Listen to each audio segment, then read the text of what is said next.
Good morning, students. How are you?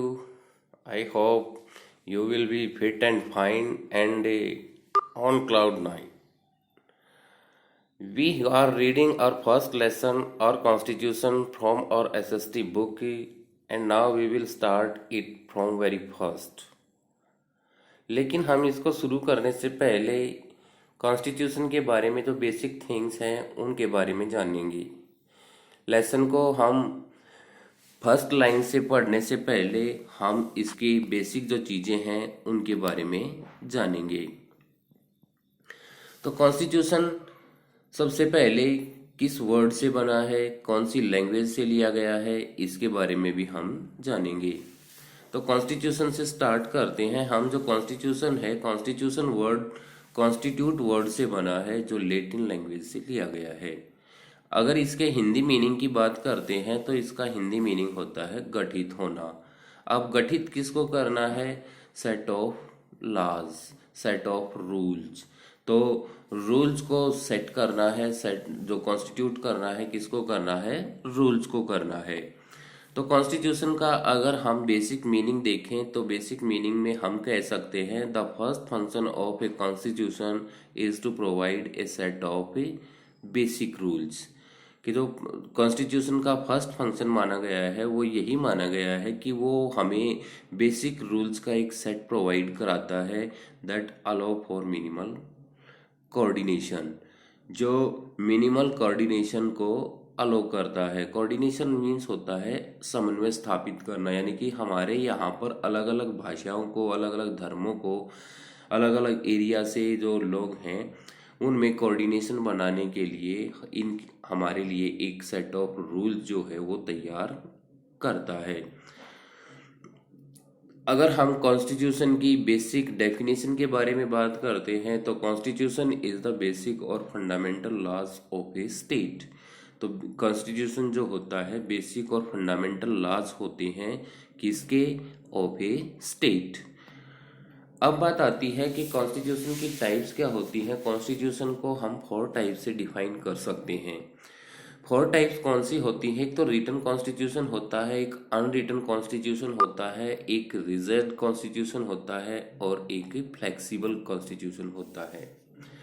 तो written constitution जो होता है उसको हम जो भी सेट ऑफ रूल्स होते हैं अगर वो रिटन फॉर्म में होते हैं तो उसको रिटन कॉन्स्टिट्यूशन बोला जाता है। अनरिटन कॉन्स्टिट्यूशन के बारे में अगर हम बात करते हैं तो अनरिटन कॉन्स्टिट्यूशन जो होता है उसमें सेट ऑफ रूल्स को अनरिटन फॉर्म में रखा जाता है। मीन्स कहने का ये है कि जो परंपराएं होती हैं, जो कस्टम्स होती हैं, वही एक कॉन्स्टिट्यूशन का काम करता है। जैसे कि इंग्लैंड में होता है, वहाँ पर जो कॉन्स्टिट्यूशन है वह अनरिटन फॉर्म में पाया जाता है। उसके बाद है रिजर्व्ड कॉन्स्टिट्यूशन। रिजर्व्ड कॉन्स्टिट्यूशन कौन सा होता है? जिसमें अमेंडमेंट करना आसान नहीं होता। जैसे अपने इंडिया के कॉन्स्टिट्यूशन में क्या होता है? इंडिया के कॉन्स्टिट्यूशन में हम आसानी से अमेंडमेंट कर सकते हैं। अमेंडमेंट करते हैं तो कोई भी कानून जो है उसमें अगर बदलाव लेकर के आना है टाइम के अकॉर्डिंग या लोगों की एस्पायरेशंस के अकॉर्डिंग, अगर उनमें कुछ बदलाव लेकर के आना है तो वो आसानी से अगर उनको अमेंड किया जा सके, उसको संशोधित किया जा सके तो उसको हम फ्लेक्सिबल कॉन्स्टिट्यूशन बोलते हैं। लेकिन रिजर्व्ड कॉन्स्टिट्यूशन की बात करते हैं तो रिजर्व्ड कॉन्स्टिट्यूशन में अमेंडमेंट करना आसान नहीं होता। और 4 जो टाइप्स होती है वो होती है फ्लेक्सिबल कॉन्स्टिट्यूशन। फ्लेक्सिबल कॉन्स्टिट्यूशन कौन सा होता है? जिसमें अमेंडमेंट करना आसान होता है। तो हमने 4 तरह के कॉन्स्टिट्यूशन पढ़े हैं। एक तो रिटन फॉर्म। रिटन फॉर्म में क्या होता है? जो सेट ऑफ लॉज होते हैं वो रिटन फॉर्म में होते हैं। अनरिटन का क्या मतलब होता है? जो लिखा हुआ ना हो। और रिजर्व्ड मतलब जिसमें अमेंडमेंट करना आसान ना हो। और फ्लेक्सिबल कौन सा होता है? जिसमें अमेंडमेंट करना आसान होता है। इसके बाद हम कॉन्स्टिट्यूशन के बारे में कि भाई कॉन्स्टिट्यूशन हमारा कैसे तैयार किया गया था, तो ये चीज़ें हम इसके बारे में थोड़ा सा जान लें कि भाई जो कॉन्स्टिट्यूशन है वो कैसे तैयार किया गया था। तो कॉन्स्टिट्यूशन असेंबली जो थी वो हमारी तैयार करवाई गई थी। कॉन्स्टिट्यूशन असेंबली जो है उसको पहले उसका इलेक्शन करवाया गया था। इलेक्शन अलग अलग एरियाज से लोगों को चुन करके इस कॉन्स्टिट्यूशन असेंबली में शामिल किया गया था। तो कॉन्स्टिट्यूशन असेंबली जो बनकर तैयार हुई थी वो हमारी 9 दिसंबर 1946 को तैयार की गई थी। उसके बाद अगर इसके मेंबर्स की बात करते हैं कॉन्स्टिट्यूशन असेंबली की, तो कॉन्स्टिट्यूशन असेंबली में 385 मेंबर्स जो थे वो टोटल मेंबर थे। और अगर इन मेंबर्स की डिवाइडेशन के बारे में बात करें कि भाई कहाँ से कितने मेंबर आए थे, तो 292 यानी कि 292 जो मेंबर्स थे वो कहाँ से आए थे, स्टेट से आए थे। और 93 मेंबर्स जो थे वो प्रिंसली स्टेट से आए थे। प्रिंसली स्टेट्स मतलब जो रजवाड़े हुआ करते थे पहले, तो वहाँ से 93 मेंबर्स जो थे वो आए थे। इसके बाद इनको कैटेगराइज किया गया था इन मेंबर्स को। तो मेंबर्स में मुस्लिम, सिख्स और जनरल, इसको 3 कैटेगरीज में डिवाइड किया गया था मेंबर्स को। और हमारा जो कॉन्स्टिट्यूशन था, कॉन्स्टिट्यूशन हमारा 26 नवंबर 1949 को बनकर के तैयार हो गया था। लेकिन इसको एग्जीक्यूट किया गया था 26 जनवरी 1950 को। तो हमारा कॉन्स्टिट्यूशन बन करके तैयार कब हो गया था? 26 नवंबर 1949 को। और लागू कब किया गया था? 26 जनवरी 1950 को। अब बात आती है कि भाई हमारे कॉन्स्टिट्यूशन को बनाने में टाइम कितना लगा था। तो उसमें 2 इयर्स और 11 मंथ्स और 18 डेज, यानी कि 2 साल 11 महीने और 18 दिन। तो ये हमारी बेसिक जानकारी थी कॉन्स्टिट्यूशन के बारे में। अब हम अपने लेसन को फर्स्ट लाइन से पढ़ना स्टार्ट करेंगे। 182 पेज से हम इसको पढ़ना स्टार्ट करेंगे ऊपर से।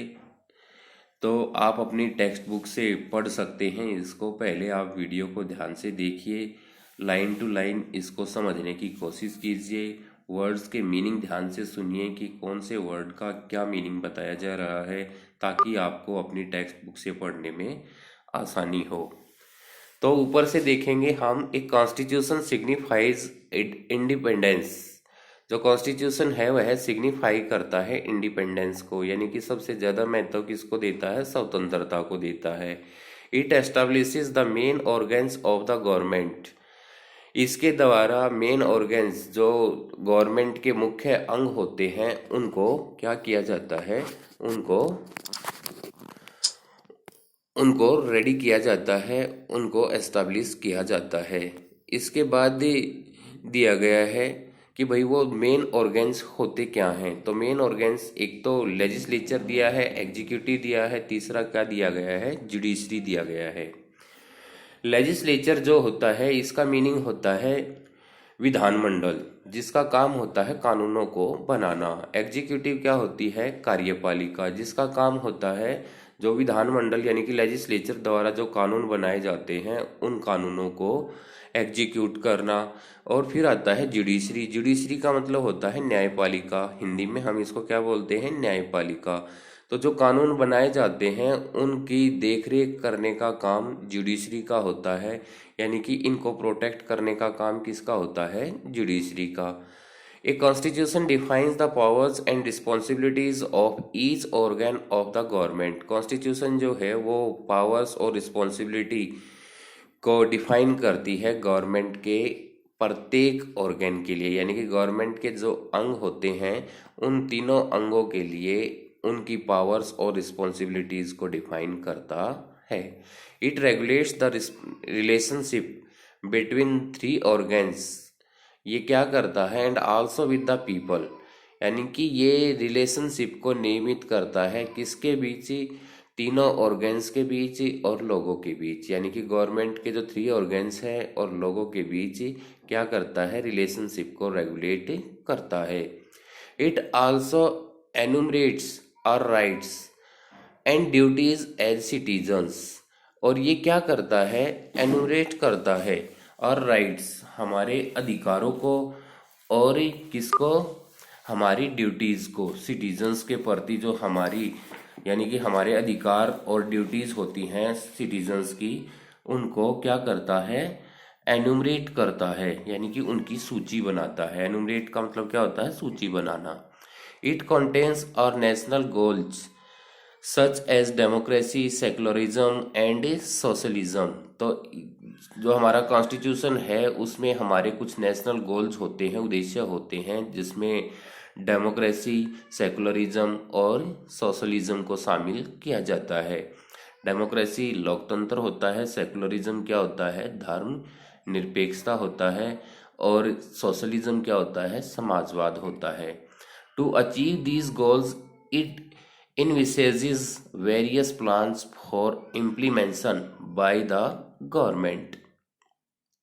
तो इन गोल्स को अचीव करने के लिए, इन गोल्स को अचीव करने के लिए क्या किया जाता है, इट इन्वेसिस इन्विसेस वेरियस प्लान्स। तो ये क्या करता है, एनविसेस का मतलब होता है विचार करना, सोचना, किसके बारे में, वेरियस प्लान्स, अलग अलग प्लान्स के बारे में, फॉर इम्प्लीमेंशन लागू करने के लिए, by the government. Every constitution gets meaning and content only from the manner in which and by whom it is operated.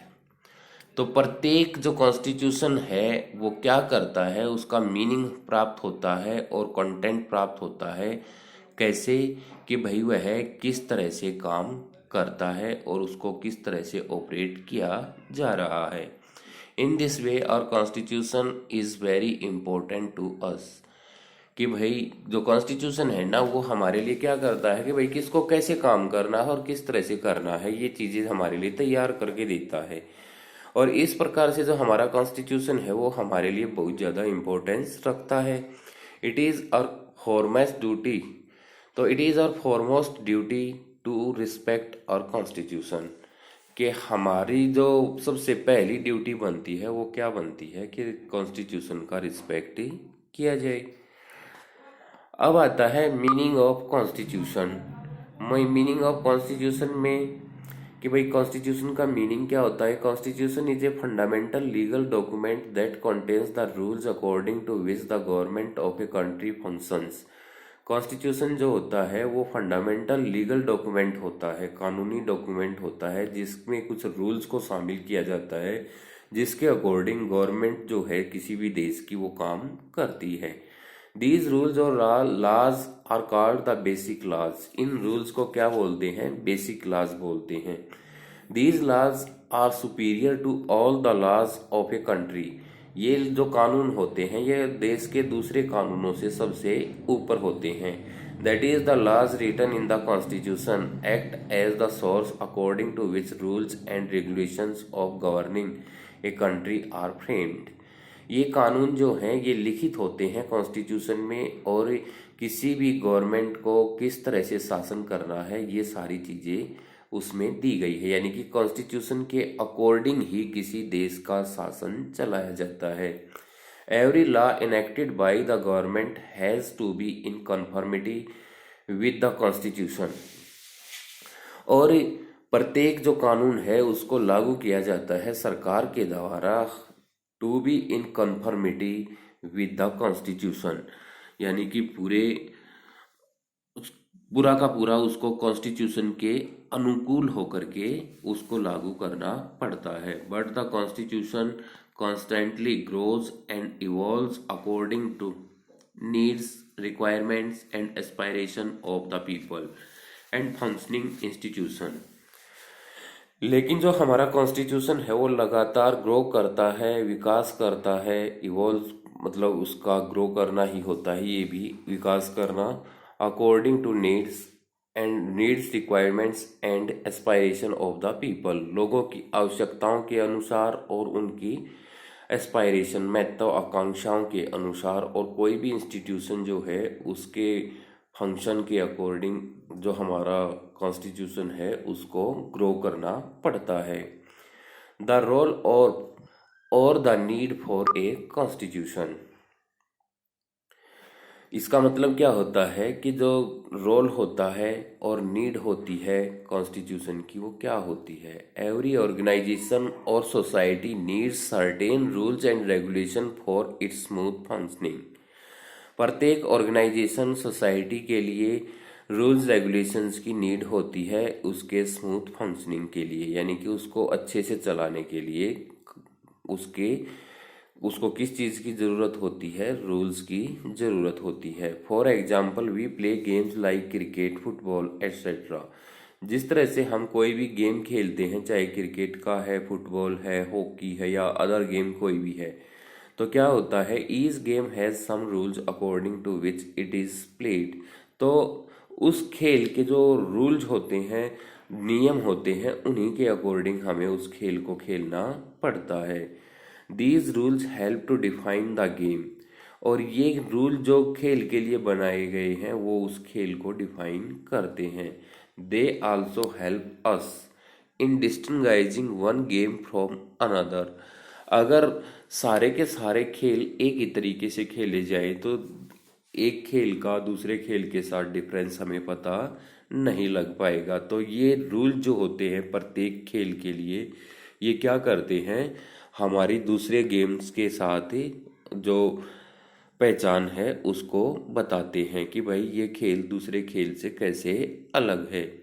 Like these games, इन्हीं खेलों की तरह सोसाइटी और country also need some fundamental rules. तो एक समाज और एक देश को भी कुछ फंडामेंटल रूल्स की ज़रूरत होती है। जैसे खेलों में रूल्स की ज़रूरत होती है ना, ऐसे ही समाज में भी, देश में भी कुछ फंडामेंटल रूल्स की ज़रूरत होती है। That are included in the constitution. और इन रूल्स को किस में शामिल किया जाता है? कॉन्स्टिट्यूशन में। These rules make it what it is and differentiate it from other kinds of societies. These rules make it what it is and differentiate it from other kinds of a society. तो ये जो rules है ना, ये दिखाते हैं कि भाई जो सोसाइटीज़ के दूसरे रूल्स होते हैं या दूसरे तरह के जो सोसाइटीज़ हैं उनको किस तरह से अलग किया जाता है। दैट इज़ वाई, इसलिए most countries in the world have a constitution. अधिकतर जो देश हैं उनका अपना एक कॉन्स्टिट्यूशन होता है। In a democratic country like India the importance of the constitution is more significant. जो इंडिया जैसा लोकतांत्रिक देश है वहाँ पर कॉन्स्टिट्यूशन की जो महत्व है कॉन्स्टिट्यूशन का, वो बहुत ज़्यादा बढ़ जाता है। तो आज हम यहाँ तक ही पढ़ेंगे और आप इस लेसन के बारे में जो भी कुछ इस वीडियो में पढ़ाया गया है इसको आप दोबारा से अपनी टेक्स्ट बुक से रिवाइज करेंगे और जो भी मुश्किल वर्ड आपको दिखाई देते हैं उनको आप अंडरलाइन करके उनके मीनिंग को जानने की कोशिश करेंगे, या तो वीडियो को दोबारा से देख करके या फिर अपनी डिक्शनरी से आप कंसल्ट कर सकते हैं कि किस वर्ड का मीनिंग क्या है। इससे आप अपने लेसन को अच्छे से समझ पाओगे। Thank you.